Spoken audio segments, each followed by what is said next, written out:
ത്രിയേക ദൈവത്തിൻ്റെ അതിപരിശുദ്ധമായ ധന്യനാമം മഹത്വപ്പെടുമാറാകട്ടെ. കർത്താവിനാൽ പ്രിയ വാത്സല്യ വൈദിക സഹോദരങ്ങളെ, ദൃശ്യ സാങ്കേതിക മാധ്യമങ്ങളിലൂടെ ഈ ധ്യാനത്തിൽ പങ്കെടുക്കുന്ന ആരാധ്യരായിരിക്കുന്ന വിശ്വാസ സമൂഹമേ, നിങ്ങൾക്കേവർക്കും നിസ്തുലനായിരിക്കുന്ന ക്രിസ്തുയേശുവിൻ്റെ നാമത്തിൽ സ്നേഹവന്ദനം. ഒരു നോമ്പുകാലത്തിലേക്ക് നാം പ്രവേശിച്ചിരിക്കുകയാണ്. നോമ്പുകാലം നൊമ്പരങ്ങളുടെ കാലമാണ്. സ്വയം ഏറ്റുവാങ്ങുന്ന നൊമ്പരങ്ങളുടെ കാലം. മനുഷ്യൻ മാനവികതയും ദൈവികതയും നേടേണ്ട കാലം. സ്നേഹം കൊണ്ടും ക്ഷമ കൊണ്ടും സ്നാനം ചെയ്യേണ്ട കാലം. നൊമ്പരങ്ങളിലൂടെ മാത്രമേ ഇവ സാധിക്കുകയുള്ളൂ. ഈ നൊമ്പരങ്ങളുടെ ജ്വാലയിൽ നമ്മുടെ അഹംഭാവം എരിഞ്ഞടങ്ങണം. കഠിന ഹൃദയം ഉരുകി ദൈവം വസിക്കുന്ന ആലയമായി മാറണം. പയറുപായസത്തിൻ്റെ രുചിക്കു വേണ്ടി മൂപ്പ് വിറ്റുകളഞ്ഞ മനോഭാവ ദൗർബല്യത്തിൽ നിന്ന് വിശപ്പ് തീക്ഷ്ണമായിരിക്കുമ്പോഴും കല്ലിനെ അപ്പമാക്കുവാനുള്ള പരീക്ഷണത്തെ അതിജീവിക്കുവാനുള്ള ആത്മബലം. അപ്പം കൊണ്ട് മാത്രമല്ല, ദൈവ വചനം കൊണ്ടുകൂടിയാണ് നാം ജീവിക്കുന്നതെന്ന് അവബോധം, ഇതാണ് നോമ്പുകൊണ്ട് നേടേണ്ടത്. സമ്പൂർണവും സമഗ്രവുമായ മാനസാന്തരമുണ്ടാകുമ്പോൾ നമ്മുടെ ജീവിതത്തിൻ്റെ കൽഭരണികളിൽ വെള്ളം വീഞ്ഞായിത്തീരും.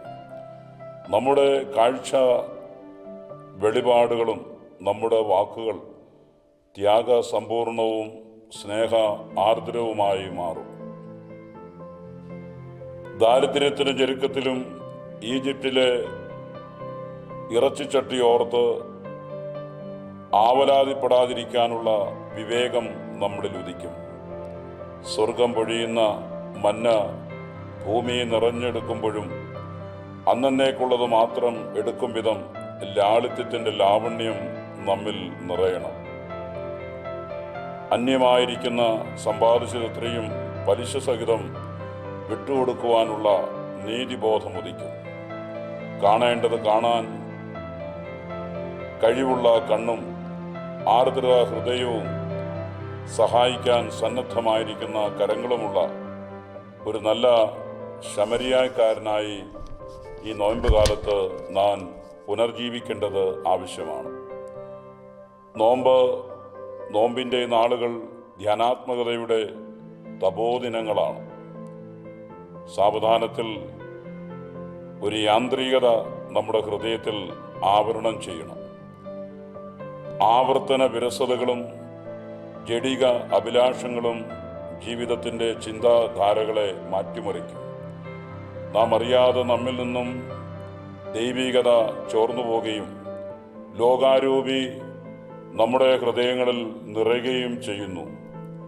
ദൈവിക മേഖലയിൽ നിന്ന് ഓടി അകലുവാനുള്ള പ്രവണത പലപ്പോഴും നമ്മളിൽ ഉയരുന്നു.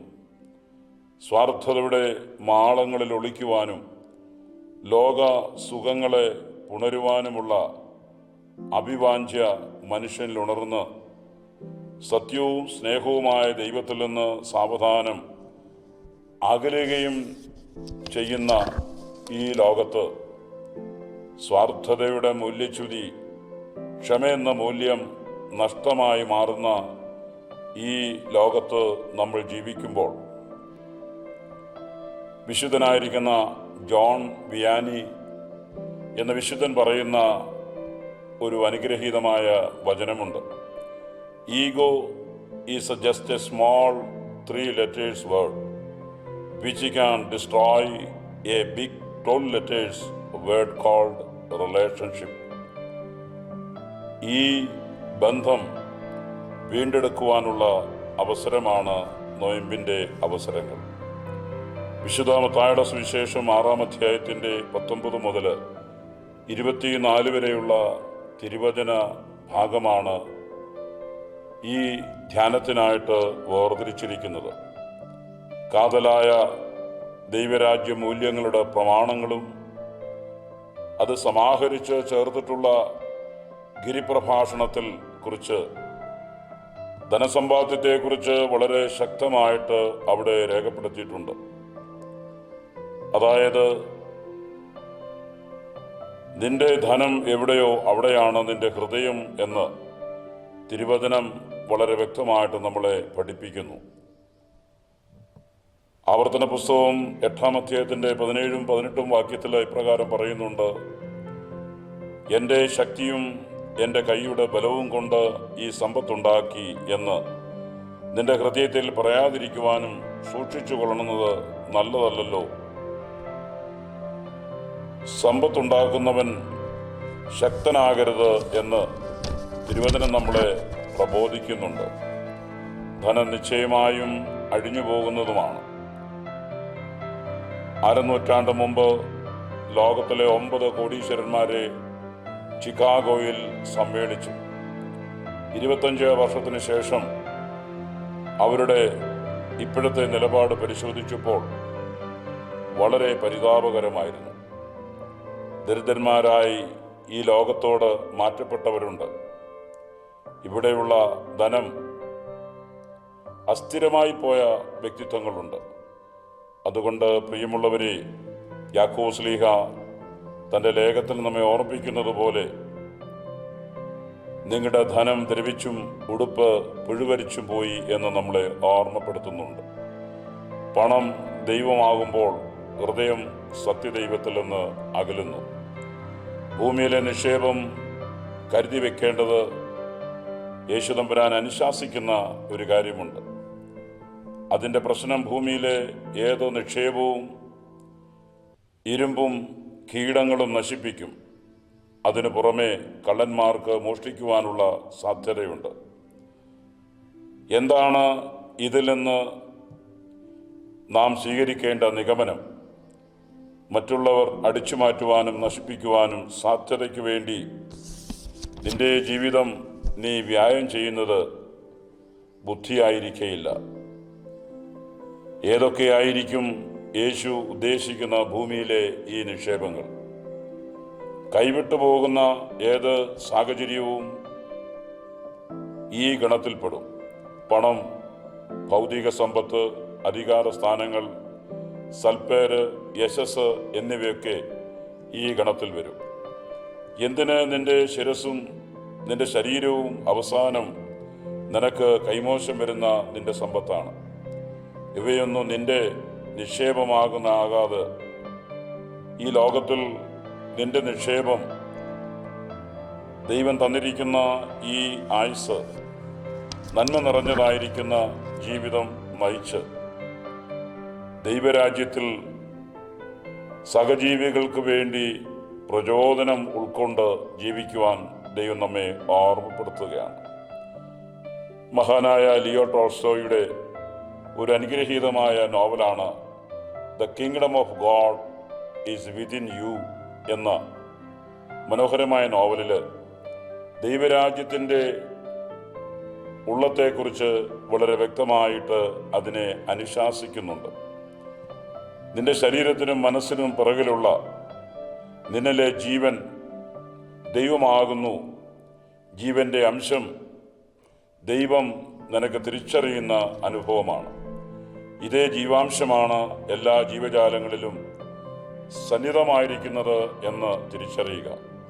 ഇപ്പോൾ എല്ലാവർക്കും നിന്റെ സഹോദരനായി നിനക്ക് മാറണം. ആരും അന്യരല്ല, എല്ലാവരെയും ചേർത്ത് വെക്കുന്ന മനോഭാവം നമ്മിലുണ്ടാകുമ്പോൾ ജീവിതവും നമ്മുടെ പ്രവൃത്തികളും ദൈവത്തോട് ചേർന്ന് നിൽക്കുന്ന അനുഭവമാണ്. സഹാനുഭൂതി കൊണ്ടും സ്നേഹം കൊണ്ടും ആർദ്രത കൊണ്ടും ജീവിതം നിറയുമ്പോൾ ഈ ഭൂമിയിലെ നിക്ഷേപത്തേക്കാൾ കൂടുതൽ സ്വർഗത്തിൽ നിനക്ക് നിക്ഷേപമുണ്ടാകും എന്ന് നമ്മളെ പഠിപ്പിക്കുന്നു. പ്രിയമുള്ളവരെ, ഈ പരിശുദ്ധ നോയമ്പിൻ്റെ കാലഘട്ടങ്ങളിൽ ജീവിതത്തിൻ്റെ മൂല്യങ്ങൾ നഷ്ടപ്പെടാതെ സ്വർഗത്തിലുള്ള ചിന്തകളെ ഹൃദയത്തിൽ സംഗ്രഹിച്ച് ആ സംഗ്രഹം നമ്മളിൽ നിറഞ്ഞ് ഈ ലോകത്ത് ജീവിക്കുമ്പോൾ സഹജീവികളോടുള്ള സ്നേഹവും ആർദ്രതയും അവർക്ക് സഹായഹസ്തങ്ങളെ നീട്ടിക്കൊടുത്ത് അവരെ നമ്മിലേക്ക് ചേർത്ത് നിർത്തുവാനും നെഞ്ചോട് ചേർത്ത് പിടിക്കുവാനും തക്കതായിരിക്കുന്ന കരുത്തും ബലവും നമുക്ക് നേടുവാൻ സാധിക്കുന്നുവെങ്കിൽ അവിടെയാണ് ഈ ലോകത്തിൻ്റെ സമ്പത്ത് എന്ന് പറയുവാൻ നമുക്ക് സാധിക്കേണ്ടത്. ഒരു ജപ്പാൻ നാടോടി കഥ ഇപ്രകാരമാണ്. വിധവയായിരിക്കുന്ന ഒരു സ്ത്രീ അന്നേക്കുള്ള വകയ്ക്ക് വേണ്ടി ഒരുപാട് കഷ്ടപ്പെട്ട് അവൾ ഭാഗ്യദേവതയോട് പ്രാർത്ഥിക്കുകയാണ്. അവളും അവിടെ കൂടെ ഉണ്ടായിരിക്കുന്ന ഒരു കൊച്ചു കുഞ്ഞും ഈ ഭാഗ്യദേവതയോട് പ്രാർത്ഥിച്ചു. ഭാഗ്യദേവത അവൾക്ക് പ്രത്യക്ഷപ്പെട്ടു. അവളോട് പറഞ്ഞു, നിനക്കെന്താണ് വരം വേണ്ടത്? അവൾ പറഞ്ഞു, ഞാൻ പട്ടിണി കിടന്ന് കഷ്ടപ്പെട്ട് ജീവിക്കുന്നു, എനിക്ക് പട്ടിണിയില്ലാതെ ജീവിക്കുവാനുള്ള സമ്പത്ത് തരണം. ഭാഗ്യദേവത പറഞ്ഞു, അടുത്തുള്ള ഗുഹയിലേക്ക് നീ ചെല്ലുക, അവിടെ ഞാൻ 1 മുതൽ 10 വരെ എണ്ണും. ആ സമയം കൊണ്ട് നിനക്ക് അവിടുന്ന് ആവശ്യമുള്ള സമ്പത്ത് നിനക്കെടുക്കാം. 10 എന്നെണ്ണിക്കഴിയാൻ ആ ഗുഹയുടെ ഷട്ടർ വീഴും, പിന്നെ നിനക്കൊരിക്കലും പുറത്തു വരുവാൻ സാധിക്കുകയില്ല. അതുകൊണ്ട് 1 മുതൽ 10 വരെ 10-ന് മുമ്പ് നീ നിനക്ക് ആവശ്യമുള്ള സമ്പത്ത് അവിടുന്ന് എടുത്തുകൊള്ളണം. അവളും ഈ കൊച്ചു കുഞ്ഞും ഈ ഗുഹയിലേക്ക് ചെന്ന് നോക്കുകയാണ്. ഗുഹയിൽ ഒരുപാട് രത്നങ്ങളും സ്വർണങ്ങളും അവിടെ അവൾ കാണുകയാണ്. അവിടെയുണ്ടായ സ്വർണങ്ങൾ വാരിയെടുത്തു. അങ്ങനെ ഭാഗ്യദേവത 1, 2, 3 എന്ന് ഇങ്ങനെ എണ്ണുകയുണ്ടായി. 10 എണ്ണുന്നതിന് മുമ്പ് അവൾ വാരിയെടുത്തുകൊണ്ട് പുറത്തേക്ക് വന്നു. പക്ഷെ ഒരു കാര്യം അവൾ മറന്നുപോയി. അവിടെ വലിയ സമ്പത്തായ കുഞ്ഞ് ആ ഗുഹയ്ക്കുള്ളിലായി മാറി. പ്രിയമുള്ളവരെ, ഇന്ന് നമുക്ക് പലപ്പോഴും ദൈവം തന്നിരിക്കുന്ന നന്മയുടെ സമ്പത്ത് പലപ്പോഴും നമ്മൾ നഷ്ടപ്പെടുത്തി ലോകത്തിൻ്റെ സമ്പത്തിൻ്റെ പിറകെ പോകുന്ന ഒരു കാലഘട്ടത്തല്ലേ നാം ജീവിക്കുന്നത്. അതുകൊണ്ട് ഈ പരിശുദ്ധ നൊയമ്പിൻ്റെ കാലഘട്ടം കൂടുതൽ ദൈവാശ്രയത്തോടും പ്രാർത്ഥനയോടും ഉപവാസത്തോടും തിരുവചന ധ്യാനത്തോടും ജീവിച്ച് ദൈവസന്നിധിയിൽ അനുഗ്രഹീതമായിരിക്കുന്ന ജീവിതം നയിക്കുവാൻ തമ്പുരാൻ നിങ്ങളേവരെയും ഇടയാകട്ടെ എന്ന് പ്രാർത്ഥിച്ചുകൊണ്ട് എൻ്റെ വാക്കുകളെ ചുരുക്കുന്നു. ദൈവം നമ്മെ അനുഗ്രഹിക്കട്ടെ.